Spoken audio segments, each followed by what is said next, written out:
¿Ustedes se acuerdan de Pacheco? Fernando, bueno, las más jovencitas no tienen ni idea quién es, pues fue un gran periodista colombiano que murió hace unos 8 años. Hace alrededor de, no sé, 15 años, cuando la Juanfe tenía pocos años de estar trabajando, me llama y me dice, Cata, tenía un programa los domingos que llamaba Charlas con Pacheco. Y el rating era enorme y eso era, hacía entrevistas en 1 hora, 4 personas. Entonces me dice, Cata, quiero invitarte a este domingo, porque además era en vivo, a Charlas con Pacheco. Y le dije, bueno, pues uno con la emoción, no, listo, no hay ningún problema, qué rico. Me dijo, tienes que estar preparada para todo lo que te voy a preguntar. Y cuando un periodista le dice eso a uno dice, Dios mío, ¿qué va a pasar? Pues llego a su programa, vamos muy bien, va corriendo los minutos y como que justo en el minuto 13 o 14 sale con esto. Y me dice, Cata, cuando tú ves esto, ¿qué es lo primero que se te viene a la cabeza? Yo brinqué y me quedé. Le dije, Pacheco, yo por esta carita haría lo que fuera. Juan Felipe Gómez, mi segundo hijo, a la edad de 1 año y medio, se cae de un 8º piso en Cartagena y muere. Y esa ha sido mi fuente de inspiración constante. Me inspiran muchas cosas, pero él y yo tenemos un acuerdo, y es que entre ambos trabajamos para poder transformar. Yo soy hija de una barranquillera, una Miss Colombia, imagínense, Marta Ligia Restrepo, pero soy hija de un paisa de pueblo, nacido en Pensilvania, Caldas. Gracias. El pobre no se ve mucho, pero mi papá es el quinto de 16, imagínense, perdón, de 17 porque el último murió de 3 años. Él no puede ver esta foto porque dirá, me blanquearon ahí. Pero sí, mi papá fue el primero de salir de Pensilvania, Caldas, y emigró a Manizales, y de ahí se fue toda la familia, y de Manizales a Bogotá, y se quedaron muchos en Bogotá, pero emigraron también a Barranquilla. Nosotros somos los Escobar de Acesco. Entonces nosotros, y yo personalmente, vengo de una educación basada en la empresa, en el desarrollo, en la filantropía y en inversión social. Entonces yo no sé nada más en la vida. Yo sé de empresa, de economía y de inversión social. Yo me caso con un cartagenero después de haber estudiado en Estados Unidos. Yo sí tuve las oportunidades. Estudié en Europa, en Estados Unidos, me gané una beca en el Japón, ahí empecé mis cursos de economía. Me gradúo, me vengo para Colombia y yo muy elegante, ella muy elegante. Empieza en el sector financiero, el sector corporativo, porque todos somos elegantes, nos graduamos y eso nos creemos los dueños del universo.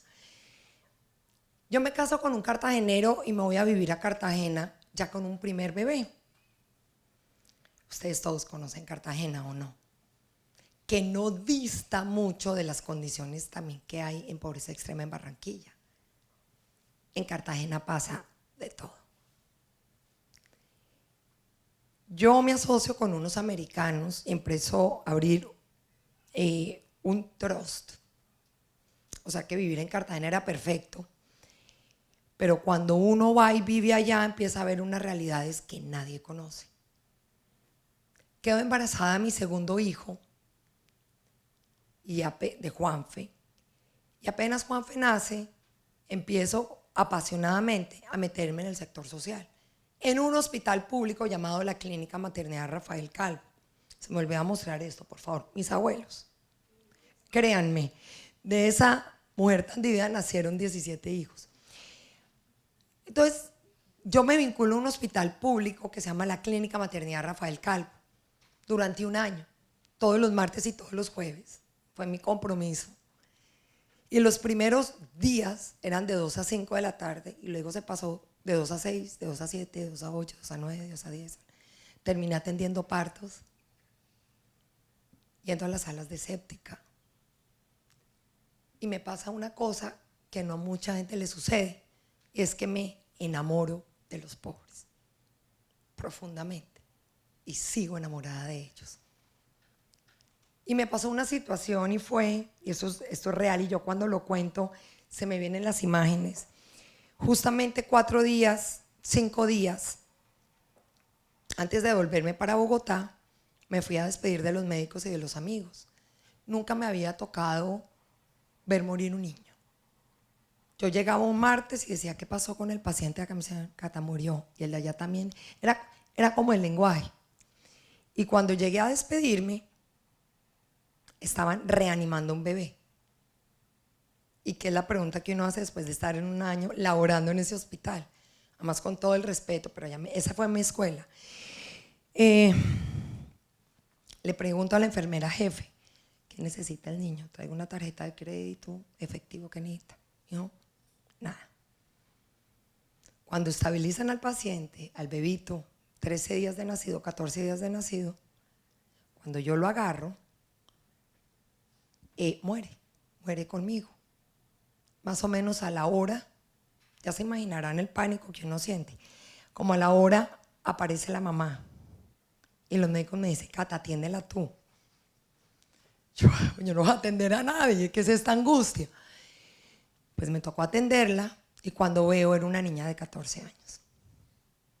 Que lo único que decía era, no logré conseguir la plata. Entonces, me tocó vivir ese drama humano, yo atacada llorando con ella, porque esto es una situación que a uno no le corresponde vivir. Y luego le pregunté al equipo médico que hubiera podido evitar la muerte de ese bebé. Y cuando hicimos las cuentas,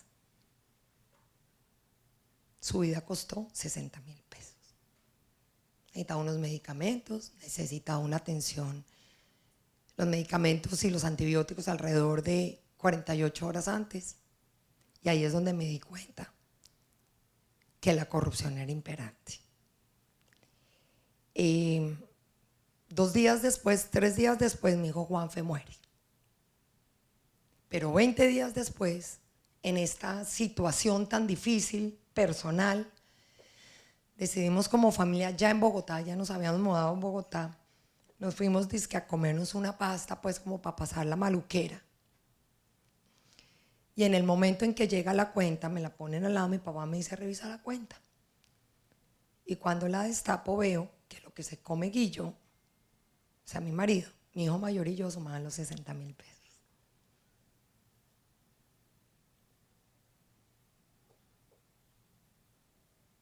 Nos estábamos comiendo la vida de un bebé, fue lo primero que dije. Y le dije a mi familia, nos estamos comiendo la vida de un bebé. Y rompo en llanto y les cuento lo que pasó. Y ahí nace la Fundación Juan Felipe Gómez Escobar. Pero adivinen qué pasa. Ahí es cuando uno tiene que tener la determinación. Rector, voy a hablar el idioma que yo hablo.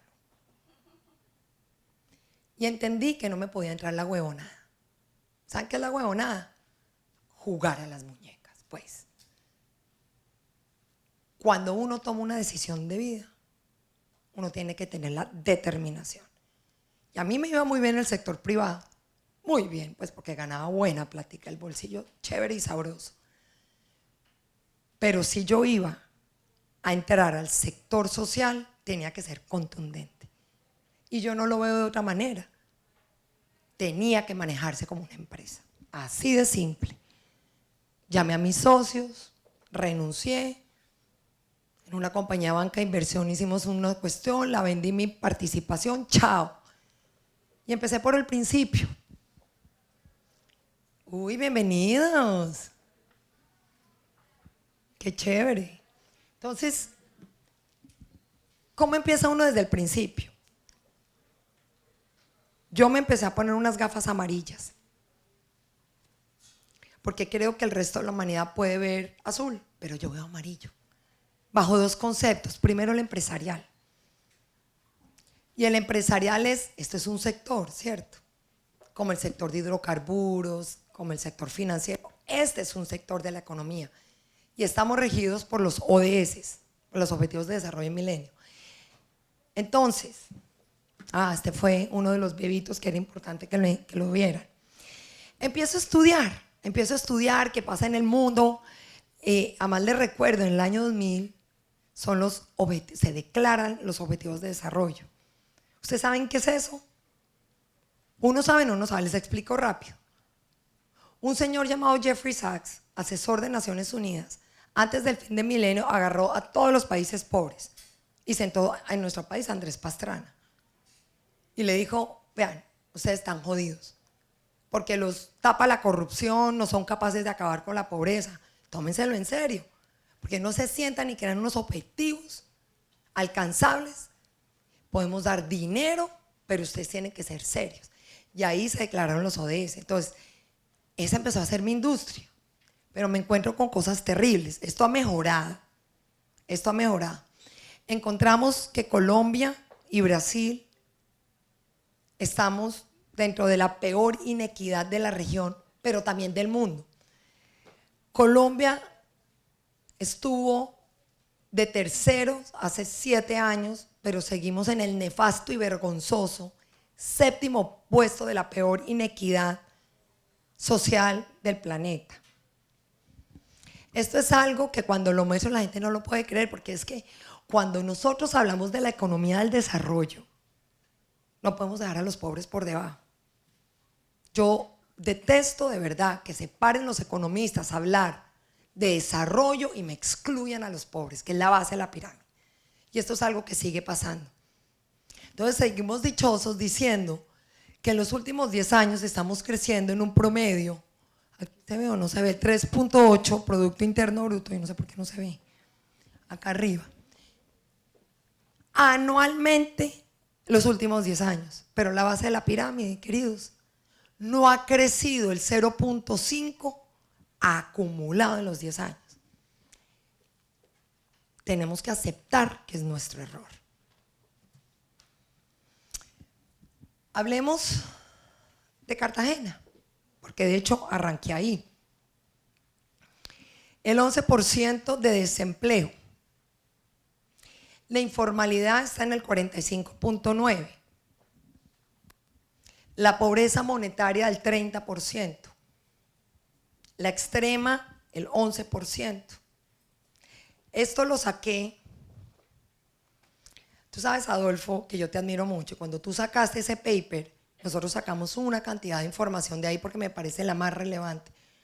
Porque en ese paper que tú hiciste, en esa investigación, nos demuestra que así como Cartagena está de las primeras ciudades de mayor Producto Interno Bruto per cápita, es de las que más aporta a la pobreza multidimensional del país. Y eso también tiene razones muy profundas.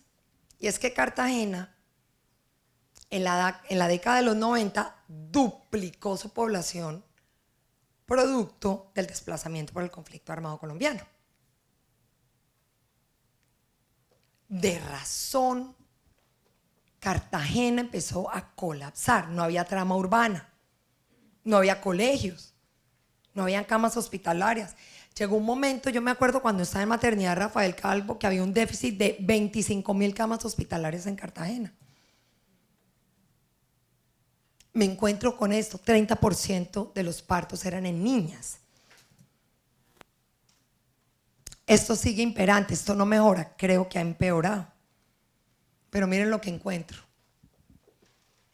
Cartagena tenía la mortalidad infantil más alta del país, de hecho la duplicaba, y la tercera de América Latina. Y yo me detuve acá. Y a mí se me paró el corazón apenas vi esto. Y me fui a la Universidad de Cartagena, que de hecho les digo, la Universidad de Cartagena por muchos años tuvo la mejor escuela de medicina de todo el país. Y me senté y analicé esto. Les dije, cuéntenme. De hecho, la mortalidad infantil es en menores de 5 años. Pues, ¿cómo les parece que el 85% de esa mortalidad infantil está en menores de 1 año y en un 90% en recién nacidos, en neonatos? ¿Saben dónde estaba? En maternidad Rafael Calvo, donde yo estaba trabajando. la mortalidad estaba en 65 por 1000 muertes. Morían de 740 a 780 bebés por año, es decir, 2.3 bebés diarios. Pero cuando yo supe eso, dije, si nosotros apuntamos a maternidad, Rafael Calvo, vamos a crear un impacto. Miren esto. Estos datos a mí me impresionaron mucho. Los niños no pasaban el año de edad, se nos quedan. Esto para mí fue fundamental en ese momento. Y claro, imagínense una loca que acaba de enterrar un niño, ¿cierto? Lo de loca, creo que sí, igual, ¿cierto? En esto tiene que tener un grado de locura tremendo. Pero además, yo les digo una cosa, para los economistas, todos lo subimos a un modelo. A mí me apasiona, me fascina la economía del desarrollo, pero los economistas solemos pararnos y damos unos discursos berraquísimos, ¿cierto? ¿Quién de aquí ha cogido economía o algo así? Es una nota, pero digamos la verdad, carecemos de trabajo de campo para entender. Y yo dije, eso no me va a pasar a mí. Y empecé a ir, a entender a los lugares donde no entra ni siquiera la Cruz Roja, allá adentro, entender las enfermedades. Esto a mí me impacta mucho, porque ellos pescan el pescado aquí, entonces están en el mismo fango, entonces es una rotación, un círculo de enfermedades.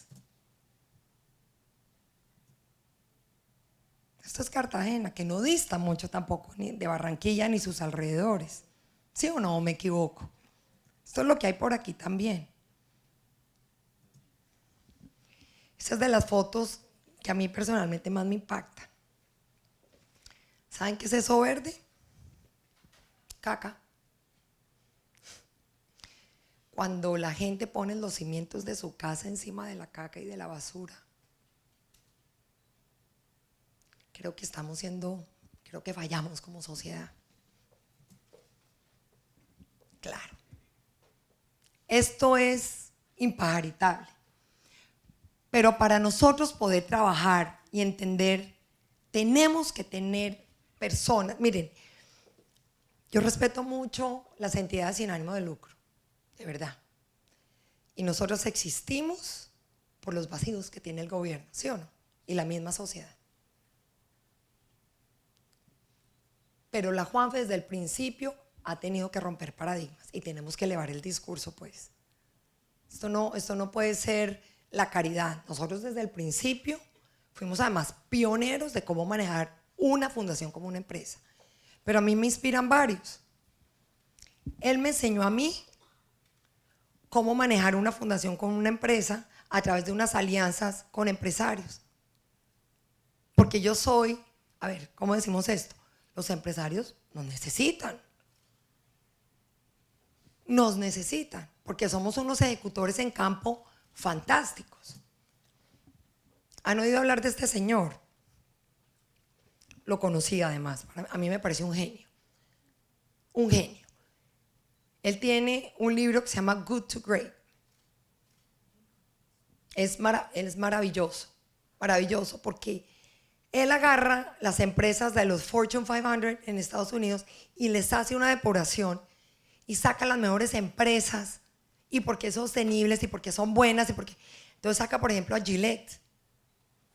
Gillette tiene un crecimiento, la industria donde está tiene un crecimiento del 0.1, pero Gillette crece al año alrededor del 25 y 30%. Y destaca cuál es el punto en común de estos líderes. Y esto es lo que sacan en común los líderes. No es hacerlo bien, sino lo excepcional. Yo me acuerdo que yo regalé como 15 libros de estos a mi equipo de trabajo y más o menos les hice examen como de la universidad. Léanlo y vamos a hacer un resumen. Hicimos todo un taller. El éxito de las empresas está acá. Otro genio que quiero y adoro, gran amigo, Rash Sisodia, porque él mete a las empresas a ser sostenibles en toda su cadena de valor. Si las empresas en el mundo no entramos en esta jugada, acabamos con el planeta, seguiremos siendo pobres y pasarán una cantidad de cosas que no creo que sean suficientes para la sociedad. Esta es la cosa más sencilla, pero está la genialidad, ¿cierto, Rose? Esta es la genialidad de la Juanfe. Una empresa no es sostenible si invierte 80 para generar 20, ¿cierto? ¿Qué hacemos las entidades sin ánimo de lucro normalmente? ¿O qué hacen? Trabajo, platas, sacrificio de 80 para generar un 20. ¿Saben qué hace la Juanfe? Focalizamos recursos, esfuerzos, 20 para generar un 80 de impacto. La famosa ley del Pareto. Les quiero contar que a pesar del dolor y de todo esto, tomamos la decisión que teníamos que construir la unidad de cuidados intensivos neonatales de la Juanfe en Maternidad Rafael Calvo. Yo me tuve que ir a Anaheim y entender y conocer un famoso modelo que se llamaba modelo, que tenía la mortalidad perinatal más bajita del hemisferio. Y me fui, como loca, ¿no? O sea, Juanfe tendría 2 meses de haber fallecido y me fui. Y entendí cómo era que atacaban el problema, pero era una fórmula muy sencilla. Equipos de alta tecnología, protocolos médicos, un equipo médico de muy alto nivel, pero un sistema que te pague las cuentas. ¿Cierto? Porque ¿cómo haríamos? Y llega Cata Escobar, porque además tenía unas voluntarias buenísimas, pero no tenía un peso para pagarle a nadie. Y entendimos que si nos focalizamos en Maternidad Rafael Calvo, le íbamos a hacer una gran apuesta en la ciudad en la mortalidad infantil. Inauguramos esto con los protocolos médicos, con los equipos. Me acuerdo que en esa época los equipos costaban 2.000 millones. ¿Saben cómo nos los conseguimos? ¿Quieren que les cuente? Se mueren. Mi familia, mi papá y mi mamá eran amigos del presidente Pastrana y de Nora. Mamá, dame el teléfono de Nora. No la molestes. No, ella no decía lo paisa, era, ajá, no la molestes. Y la llamé y le dije, Nora, hola, mi amor, ¿cómo sigue tu corazón? No, mi corazón está jodido, gracias, pero ven. ¿Cuándo vas a Cartagena? Me dijo, en 3 semanas. Le dije, mete una visita oficial conmigo a Maternidad Rafael Calvo, y me la llevé. Y en la unidad nos pasó de todo. Fallecieron 4 niños. Hubo un niño además que tuvo una hemorragia pulmonar, o sea, nos pasó de todo y Nora casi se priva. Y le mostré el proyecto de la unidad de cuidados intensivos. Me dijo, el gobierno acaba de firmar un acuerdo con el gobierno de España de cooperación técnica para hospitales. Le dije, necesito los equipos, y me los dio en tiempo récord. Conseguimos los dineros para la construcción de la unidad de cuidados intensivos y esto fue lo que dio. Los niños más pobres. Pero nos pasó un tema gravísimo, y es que el 70% de los bebés que se acostaban ahí estaban por fuera del sistema general de salud, que eran los más pobres, que eran los que yo quería. Y por eso los números son tan fantásticos. Nos sentamos con los médicos y les dije, yo les puse todo. O sea, por costos fijos están, tenga un bebé o tenga 20. ¿Cuál es el costo promedio ponderado de salvar a un paciente? ¿Y saben cuánto nos daban las cuentas? 450.000 pesos por niño. Y arranca Catalina. Y me iba para tu casa y te decía, hola mi amor, ¿qué más? Qué rica la cena. ¿Cuántos hijos tienes tú? 2. Ah, bueno, me vas a dar 450 por cada uno, mañana paso por el cheque. Qué mamera, ¿o no? Entonces me dejaron de invitar a las fiestas, a las comidas.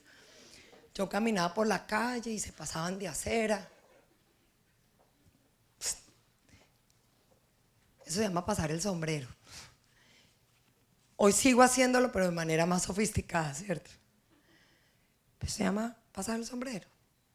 Y empezamos a inyectarle capital y a meter a los niños más pobres. Porque todos los seres humanos nacemos iguales y porque todos los seres humanos nacemos libres. Los más pobres, con la atención de primera línea, de clase mundial. Ahora les cuento el cuento rápido porque adivinen qué me pasó con el sindicato. ¿Cómo les parece el sindicato del hospital? A mí me rompían las llantas, me rayaban el carro. Claro. Y después nos hicimos amiguísimos porque se dieron cuenta que esto iba en serio. Yo me muero por ellos, ya están grandes. Y empezamos a hacer medición de impacto desde el día número 1. En aquella época no existía la palabra medición de impacto, yo ya lo tenía claro. Y empezó a pasar esto. Y a los términos de los 7 años, la Juanfe le baja la mortalidad infantil total a la ciudad en un 81%. Solo focalizados acá. Porque en este hospital nacían el 60% de los niños de toda la ciudad. ¿Me la captan? El problema estaba, el epicentro del problema estaba en un solo hospital. ¿Saben cuántos niños salvamos en aquella época? 5,000. ¿Saben cuánto nos costó? $800,000. ¿No es una vergüenza para el alcalde de aquella época, gobernador, etcétera, etcétera? Montamos un centro médico donde atendimos todos estos pacientes y más. Llegamos a atender 210,000 pacientes de una ciudad de 1 millón de habitantes. Nunca la ciudad nos dio un solo peso. Y entonces uno empieza a tener enemigos, ¿cierto? Pues porque la Juanfe pisa callos, pero uno no va a ser amigos. Eso hay que tener mucha claridad. Somos respetuosos, pero no queremos ir allá a tener amigos. Entonces el modelo iba muy bien, pero paralelamente decíamos, esto no está funcionando. Esto no funciona. Porque es que los niños es imputado, entra, salga, entra, salga. ¿Cuál era la fuente? Decíamos la etapa anterior, sus mamás, claro, las mamás, oh, por favor. Y dijimos, las mamás. Y esto éramos haciendo estadísticas, dijimos, era el 30% de los niños que nacían, sus mamás eran adolescentes. Y ahí dije, ahí es. Pero entonces uno hace la pantomima, ¿cierto?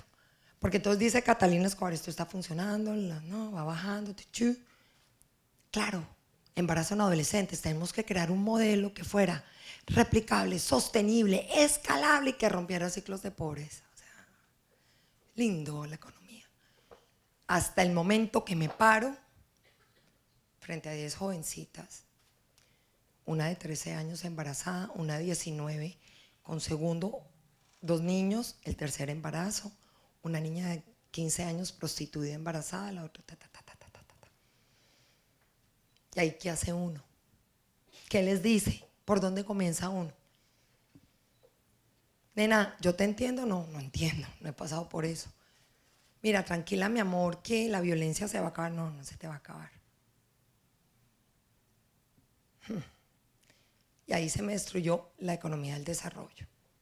Y me obligó la vida a meterme adentro y a entender por qué esta gente toma las decisiones que toma.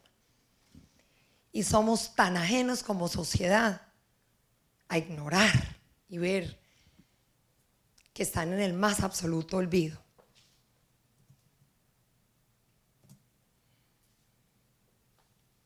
Esto es lo que es.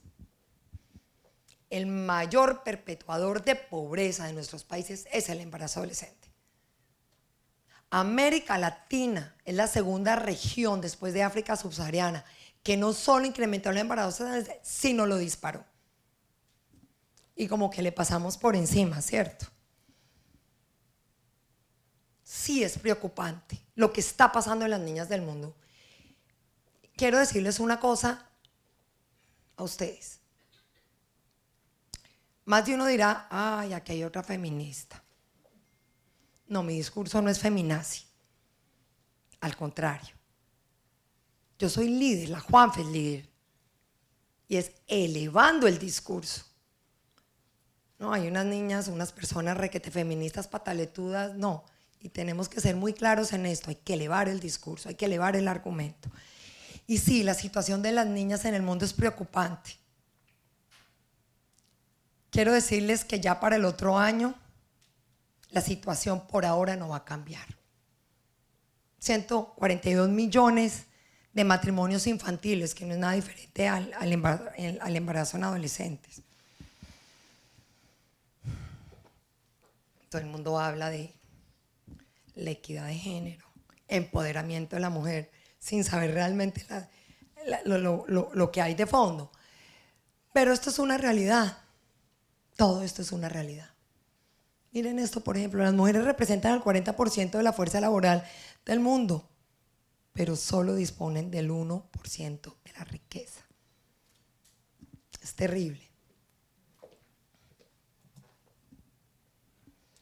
Sir McMulloch Brown, lo conocí, hizo una conferencia además magistral en el Foro Económico Mundial en Davos y dijo esto. Primero, esto es una cosa que tenemos que entender. La sociedad progresa cuando la mujer progresa, mis queridos.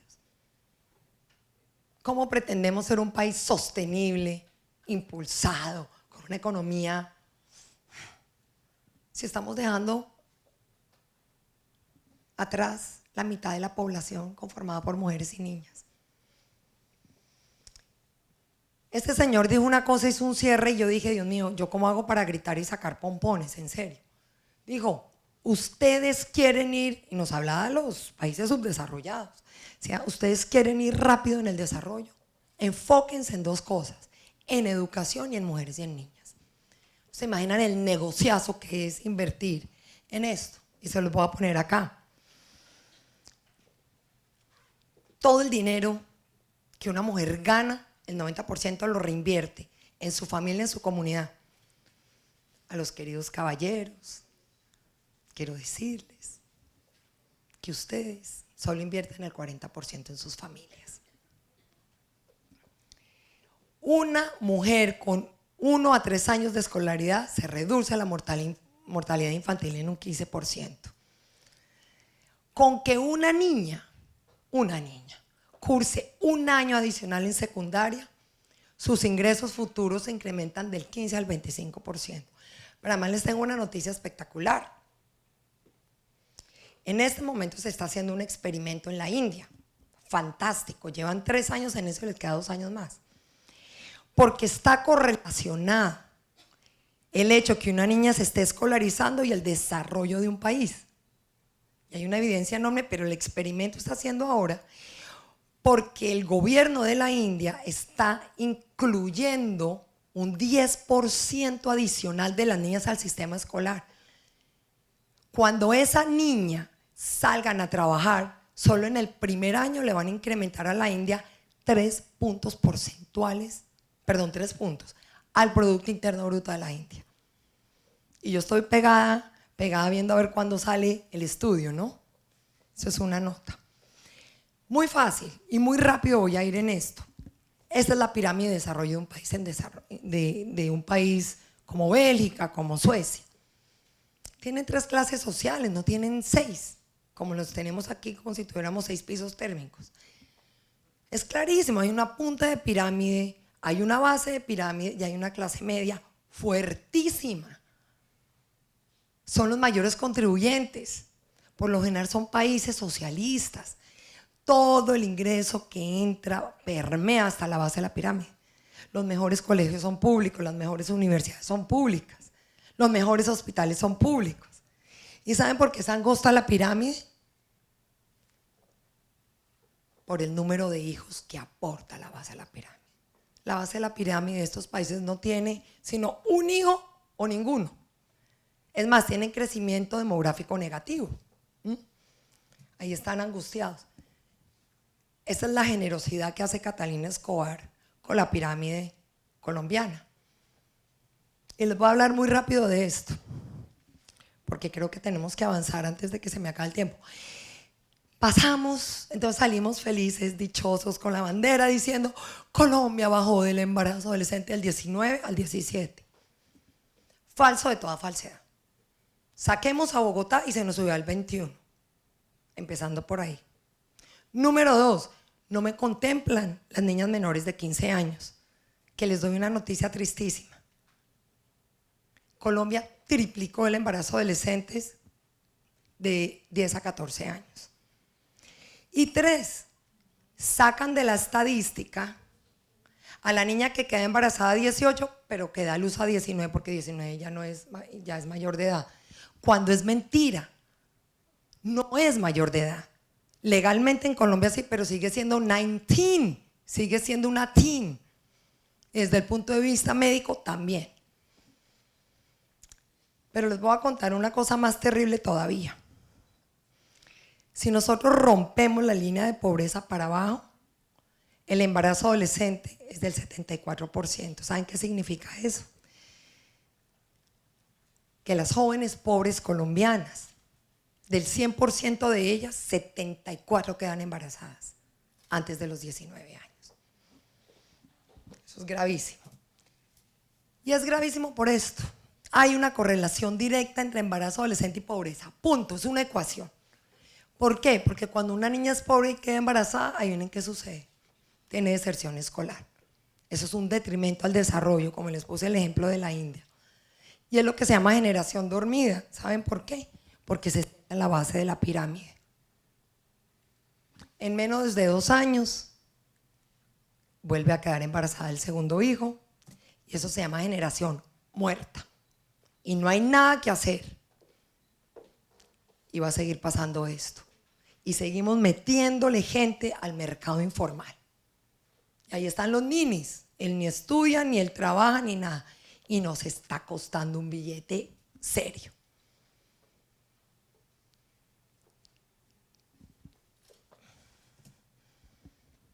Claro, los economistas maravillosos. Pero ¿cómo realmente medimos el problema? Ahí fue cuando yo empecé a entender, dije, ¿cómo va a ser este modelo de verdad? Entendí esto. Y se los comparto. Yo me metí aquí. Mejor dicho, casi que me bebo el agua de esta cosa. Pero esto es lo que hay. Ese es su ecosistema. Una niña o un niño que nace acá, se queda acá. ¿Y qué hay? Esto. No hay nada más, no hay educación, no hay oportunidades, hay violencia y ahí crecen las niñas. Se los presento, ella tiene 13, ella quedó embarazada a los 12 años y él tiene 14 años y ese es su bebé. Eso es terrible. No solo la foto, o sea, se le acabó la vida a esa niñita.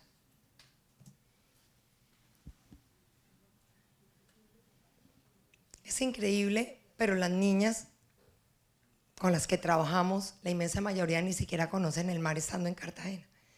Esta foto, que es algo viejita, ilustra cuando tuvimos que dividir los grupos entre las mayores de 15 y las menores de 15. Les presento a las menores de 15. Esto no puede ser, no puede ser. Y rápidamente, paso muy rápidamente, el modelo de la Juanfe. ¿Sabe a los cuántos años salió? A los 7 años de haber comenzado. ¿Saben cuántas veces fracasé? Todas. Todas. Esas muchachitas nos ponían a quedar embarazadas, llovía y no venía ninguna, seguía en la prostitución. Yo decía, ¿qué es este desastre?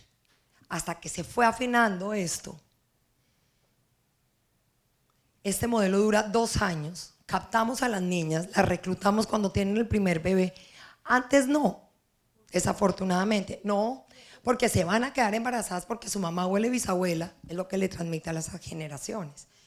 De ahí se necesitan unas políticas de gobierno, nosotras ya las entregamos al presidente Duque, ¿cierto? La política pública ya la tenemos, pero nosotros nos encargamos de frenar el embarazo subsiguiente, que es donde más plata cuesta. Porque lo que hace la Juanfe es esto, la sacamos de ahí. Mírenlas. en medio de la pobreza, pero ahí va, dignamente a trabajar. Mírenle por favor la carita de sueños, de querer alcanzar el mundo. Me la encontré hace 6 meses en Bogotá estaba en un brunch con unos amigos y ella me decía, le provoca más juguito, doña Catalina, le provoca más cafecito. Entonces, claro, cuando uno le dicen eso, dicen, ay, la de la propaganda de Olex Forte. Cuando ya me dijo mamá Cata, Gina quedó embarazada a los 11 años, se graduó de la Juanfe en el 2004, o sea, todavía seguía yo con esto.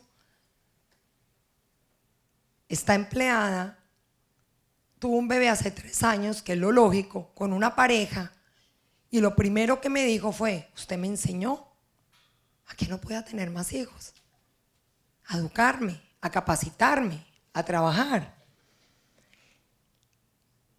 ¿Las ven? En Carulla, Estelar, microempresarias. Quiero mostrarles un video porque esto no es un tema de hoy, qué linda fundación. Caballero, dura 2 minutos. Mi nombre es Jessica Hernández, tengo 22 años, quedé embarazada a los 15 años. Cuando ingreso a la Juanfe, todo era un cambio.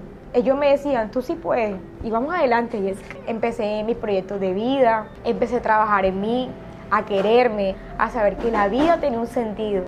Hoy por hoy tengo 3 años en la hotelería, ingresé como recepcionista y ahora soy la jefa de recepción y de reserva. Tengo a cargo aproximadamente 10 personas. Mi hija estudia en un colegio pago de inglés.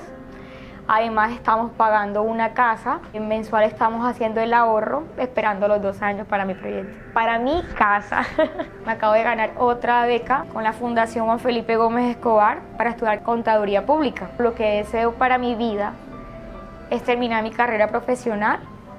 Ya que estoy en el mundo hotelero, sueño con administrar un hotel. Yo a la fundación le debo todo. Yo sin la fundación no fuera sido nada. No estuviera sentada aquí. Quizás estuviera en mi casa. Quizás no hubiera estudiado. O me hubiese quedado ahí sentada como todos me decían. Ya te quedaste ahí. Ya tu vida se quedó ahí. Hubiera seguido con mi pareja. Mi pareja me maltrataba. Quizás tuviera otro niño. He vivido maltrato. He vivido humillaciones y sin embargo no ha sido un motivo para quedar ahí estancada. Al contrario, cada día me levanto, cada día abrazo a mi hija y le digo, tú y yo siempre.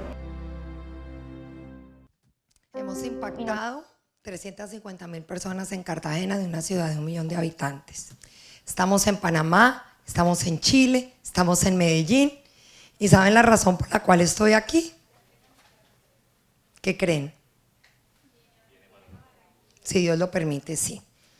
Entonces el rector dijo, vente a la universidad y vamos a hablar con los posibles próximos candidatos para poder entender, para que ellos entiendan cómo es esto. Les presento, esta es la sede de la Juanfe en Cartagena, 14,000 metros cuadrados. Con orgullo decimos, es una construcción LEED, certificada, Silver, me entran 1,000 personas diarias. Es la primera construcción certificada en el país al servicio de los pobres, la más grande de América Latina. No estamos chicaneando, simplemente estamos diciendo que lo mejor para los pobres. Este tema hay que tomárselo en serio. Ay, y sigue la economía, claro. Nosotros ya tenemos todo lo que es el análisis costo-beneficio del impacto de la Juanfe y del modelo en la sociedad. Eso es como si uno llegara a decirle a una persona, dame 100 pesos, inviértelos en un fondo. Yo le puedo decir, deme 100 pesos, inviértalo en este fondo, recupera el dinero en 2 años, 7 meses. Y en 5 años el 200% de la inversión. ¿Entienden por qué esto es bueno? Los costos asociados al embarazo adolescente. Nos está saliendo carísimo. Ustedes sabían que cuando una niña colombiana queda embarazada debajo de los 15 años, tiene un 86% de probabilidad que antes de los 20 tenga 3 hijos. ¿Quién sostiene eso? Seguimos creando CDI, centros de cero a siempre. El embarazo adolescente nos está costando 45 millones de pesos por cada mujer. El alto costo social está correlacionado, el embarazo adolescente, con criminalidad. Me siento orgullosa de decirles que vamos a hacer un experimento que ya empezamos. Estamos entrando a 10 centros penitenciarios del país. En Colombia hay 167,000 presos. Vamos a entrar a hacer un muestreo de 5,000 presos. Y la pregunta más importante que les vamos a hacer es: ¿a qué edad su mamá tuvo su primer bebé? Ya hicimos un pequeño muestreo y nos contestaron el 70% que su mamá fue madre adolescente. Además, ¿saben cuánto nos cuesta un preso al mes? 2.100.000. O sea, nos está costando plata. Rápidamente, esto es una lección para ustedes, para la vida, para lo que emprendan. Esto es muy importante. Resuelvan un problema, focalícense, no resuelvan 2 ni 3, bueno, yo resolví 2, pero focalícense. Háganlo bien, por favor, no con la mediocridad. Trabajen con la excelencia. Es que a mí, este señor pues de Good to Great, yo les digo, me ha parecido impresionante. No negocien con la ética, nosotros somos intransigentes. El año pasado la Juanfe ocupó el 2º lugar a nivel nacional, después de la Federación Nacional de Cafeteros, como la entidad de mayor reputación y gobierno corporativo. Nosotros somos incorruptibles, porque además nos toca, con Medellín estamos trabajando con el gobierno. Fallen, pero rápido. No se queden en el error ni en la equivocación. Uno es por lo que hace, amigos. Uno no habla paja en esta vaina. Iba a decir, no hablen mierda, pero es la verdad, no hablemos paja. Uno es por lo que hace, por las acciones, midiendo, porque lo que no se mide no existe. Métanse en proyectos más grandes que su vida misma, porque solo así van a lograr el éxito. Les voy a hablar de esto para finalizar. Ustedes saben cuál es la diferencia entre estos dos compañeritos, ¿sí o no? Yo creo que ustedes se van a acordar de mí todos los desayunos de aquí hasta que esto pasa, ¿cierto? Resulta que la gallina pone los huevos todos los días. Ella pone su huevito y se va. Todos los días les están dando a ustedes un huevito al desayuno. Pero para poder sacar la tocineta, el jamón, el chorizo, hay que sacrificar al marrano. En la Juanfe somos marranos. Así de intensos, de profundos, de analíticos y de apasionados somos con nuestro trabajo. ¿Saben por qué? Porque el país lo merece. Y voy a decir una cosa que dije hoy en la entrevista aquí en la emisora.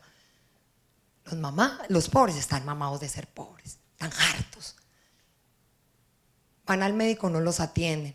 La pobre señora tiene un problema enorme y le recetan una acetaminofén, están mamados, ¿cierto? ¿No creen que ellos merecen respeto? Y ya, esas son las grandes conclusiones, digamos, de lo que ha sido la Juanfe.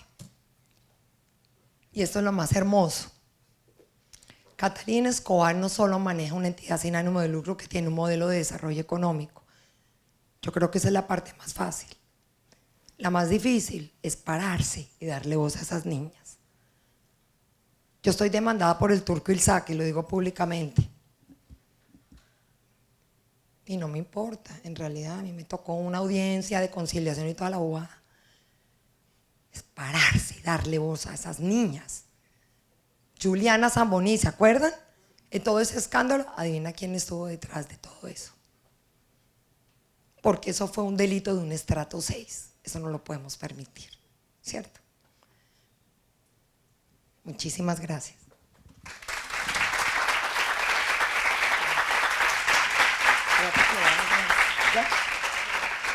Querido Adolfo, gracias por la invitación. Yo debía haber empezado por ahí, querido. Gracias.